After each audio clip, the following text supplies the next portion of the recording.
About a third time I've tried this.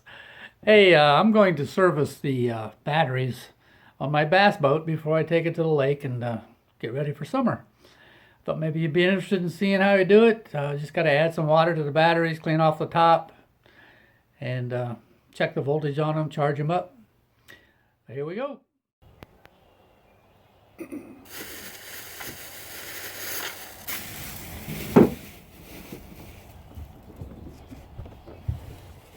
Well, I'm going to pull the battery out of here. And lo and behold, it's gone. Wow, where'd it go? Huh. What do you think of that? I took the battery out and used it for something else. What in the hell was that for?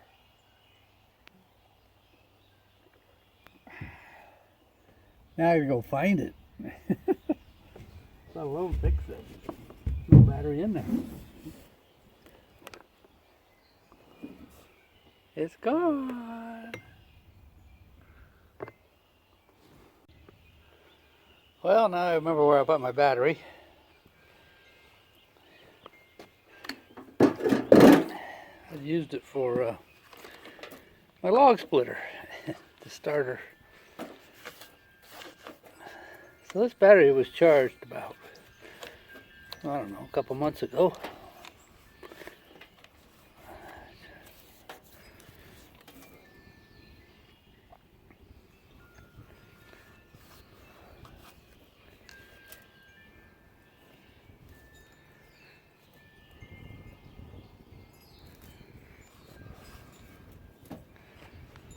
You can see this battery is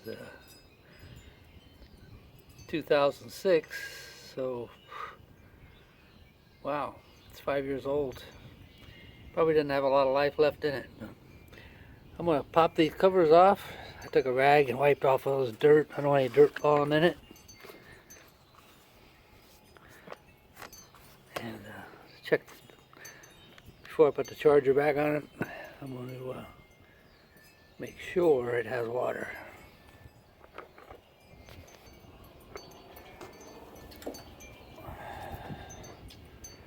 Take a screwdriver, push these up real easy, read the directions on the top.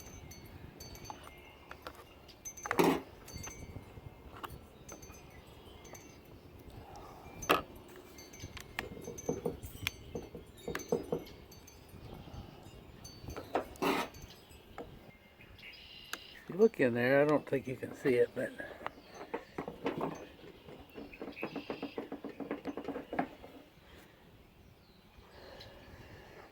the directions say to bring the water up till it just touches those, I got nothing, no way to show you, but it kind of looks like this. It's coming up like this. See those slits? Oh, let's put it this way. More like this. See how those slots? If you're looking down in there, make believe you're looking through this. And see those little slots? You want the water to just touch them.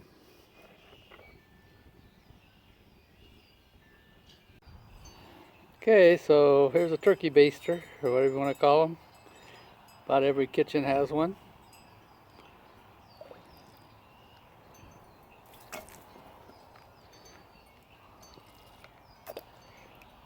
Alright, these batteries don't hold a lot. So what I'm going to do is I'm just going to lay it on there. Let it go in until I see it come up to that ring.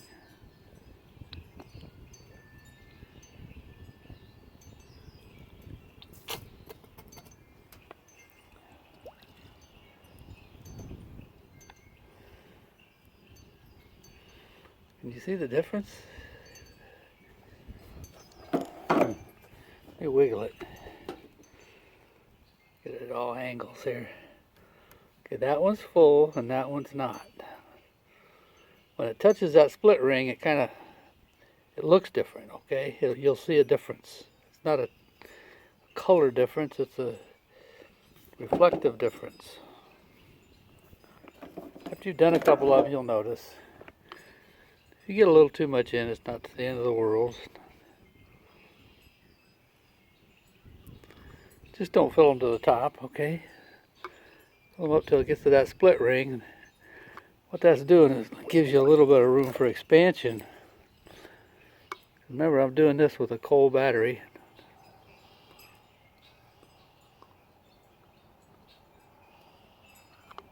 See the difference? Maybe you can't, I don't know.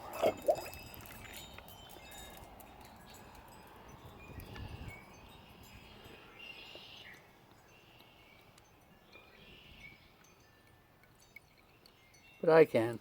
I've done this. Well, they've been doing this for 100 years.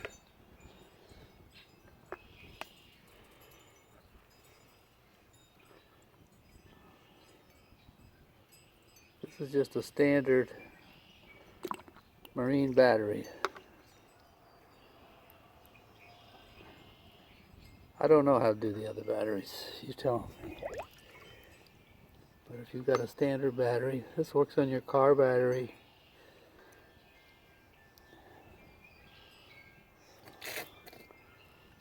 Okay, so it was just that simple. Make sure you wear eye protection. These just pop in there. Push it down. And don't beat on it, just push it down.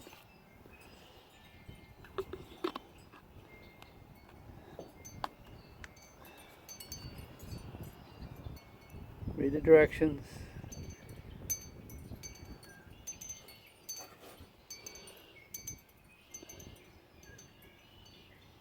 With this battery I can fish usually 2 days without charging if I fish 8 hours. But it's definitely ready for it. With this, with my Minn Kota, I don't let it go dead because it seems like every time I've lost a board or anything in my Minn Kota, I was pushing the batteries, like running them, probably pulling too many amps. You realize when your voltage starts going down, your amperage goes up. Your electric motor is going to use whatever it can get. It's going to just almost like a vacuum, trying to suck power out of here. And if you let your battery get too low, you really up the amps going through your motor and all your electronics. I think that's how I've smoked a board on my Minn Kota. So it's best to, run them 50% and then take them in and charge them. My Minn Kota has a little bar graph on it that tells you like 4 different steps. Once I get this charged, it'll be at the 4th step. I'm going to get to about the middle, that's when I start thinking about going and charging it, okay?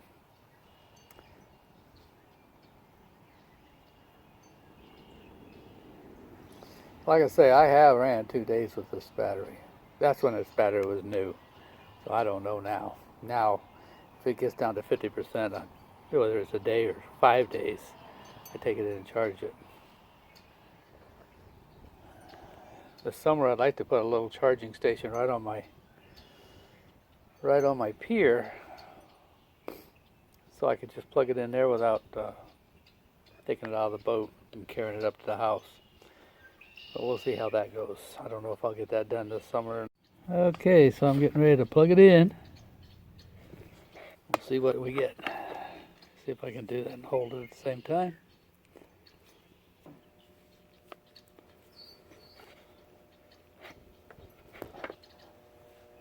I've got it set on 10 amps. If you put it to 2, not going to put near as much in. Right now it's putting in 6 amps. So it wasn't terribly dead. It won't hurt to charge it up. It's already coming down, so it didn't need much of a charge. Maybe by the time I get the other battery water in it, it'll probably need a charge. I don't think I've charged it all winter, the other one. So I'll go put water in it or check it anyway. I may have put water in it last fall. I'm going to hook my positive, stick it in this clamp.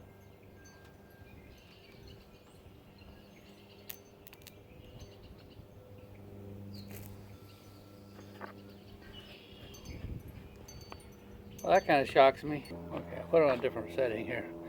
It's putting 15.8 in there, average. Now I'm going to unplug it. We'll see what the battery says.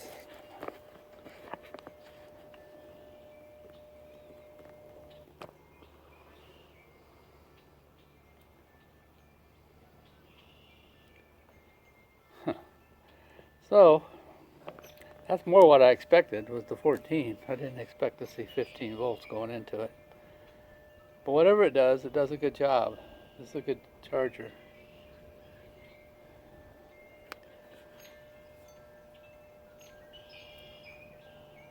Like I say, this battery I thought was shot until I went to this charger. This is more of the what I'm used to. I bought some chargers at Harbor Freight that say you let the lights on in your car and the battery went dead. Every time I'd plug in this charger, it would say that the battery was bad, to go buy a new battery. It couldn't figure out that I was hooking it to a dead battery. And that's another reason I bought one of these. I actually bought this to run the lights in my RV. I did it for a while, man. I was running them at 15 volts. That's crazy. Anyway, I'll leave it on here and I'm going to go put some water in the other battery, then I'll plug it in and see what happens.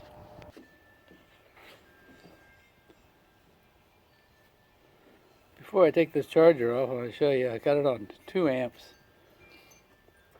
which is about what I expected to see. Somewhere between 13 and 14 volts. It's called trickle charge. If I put it on fast charge, it cranks it up to 15. That kind of makes sense, because when I was working on industrial batteries for forklifts, about once a month, they used to hang them on charger every night.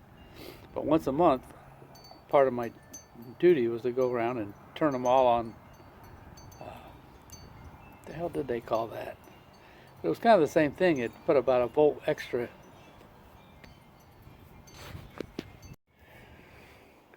Well, I got my battery all charged up.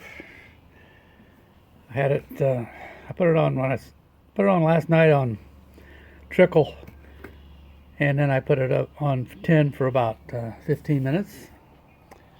And then I plugged it into my electric system, and now I got all 4 lights. This isn't nearly as big a battery as the physically wise. It's more of a starting battery.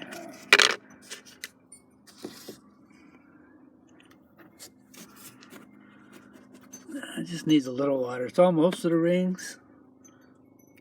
Man, I would like to show you that, but it's not. So I'm going to go ahead and put a little more water in it. This one's sticky, man. It doesn't want to come off. This battery is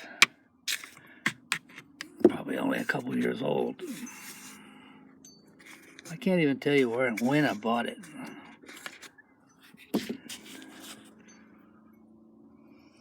See those rings? They call them split rings. Like I say, you just want the water right up to touch them.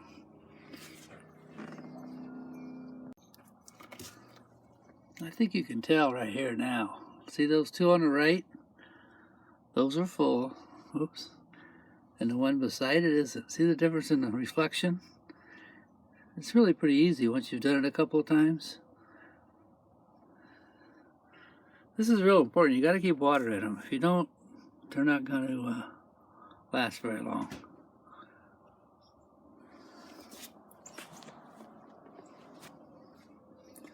It's called a Staub. I have no idea where I bought it. Alright, when you put your charger on, always make sure. I always put it on the plus first. Charger's not plugged in. Red to red. Usually the wire's going to it, or if it's been done right, it's red wires to positive. Then the negative. I use the posts if they're available. They just hook on so much better.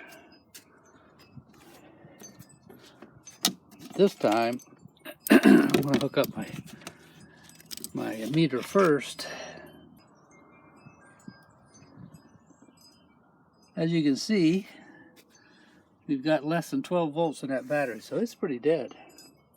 That's a much newer battery than the other one, but it hasn't been charged all winter. It went through some almost zero weather. Well, actually, yeah, it went through a lot of zero weather, negative zero weather, Fahrenheit.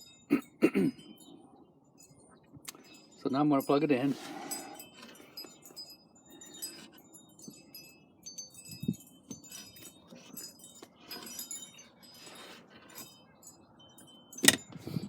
As you can see, it's just putting a little bit of amperage in there. It's up to 12 volts now. Still on trickle charge. Now I'm going to put it on fast charge.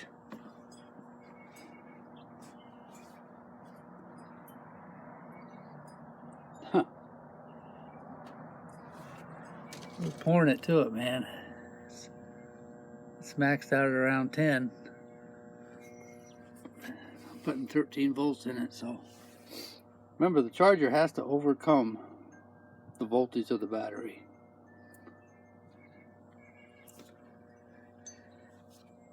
I hear people all the time talking about how great 6-volt batteries are. Well, you take a 6-volt battery and you charge it to 7.5 volts. I'm not sure what it charges at, but I would guess 7.5 volts. Well, now it's like charging a 12-volt battery to 15 volts. Which most of the chargers I ever had didn't go up that high, but this one does. Dang good charger. And it was pretty cheap at the time. It was about 4 years ago. And here we go, but again, it's a manual, and I like it. Manual operation, must monitor. So I don't know if they even sell these anymore, but you can take a battery that's completely dead. It's just let the lights on your car completely dead. Put this on, start it up. Well, within a few minutes, you wait, give it a few minutes, and then start your car. I'm already up to 14 volts. And the amperage is down to 7.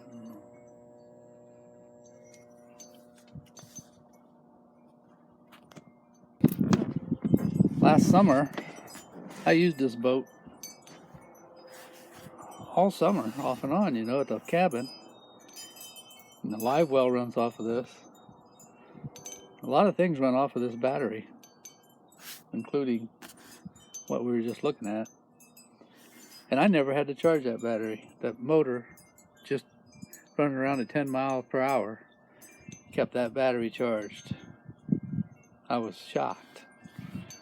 Oh no, I'll take that back. I did charge it once because I left it for like a week, and it was raining like every day, and that automatic sump pump in there was running off and on a lot. So I was spooked out that the battery was dead. I actually pulled the boat out of the water because I had to almost swim out to get the boat. The dock was completely underwater, and I took it over to the boat ramp and loaded it. And when I did charge the battery. I forgot about that. That was at the lake. So it did get charged once last summer, but once it got to the point where it wasn't constantly pumping water, that motor kept it going, Even then, when I got in the boat to move it, the battery was up enough to start the motor, and the pump was still working. So I can't argue with that battery. That's a pretty good one. Okay, it's all back together. Thanks for watching.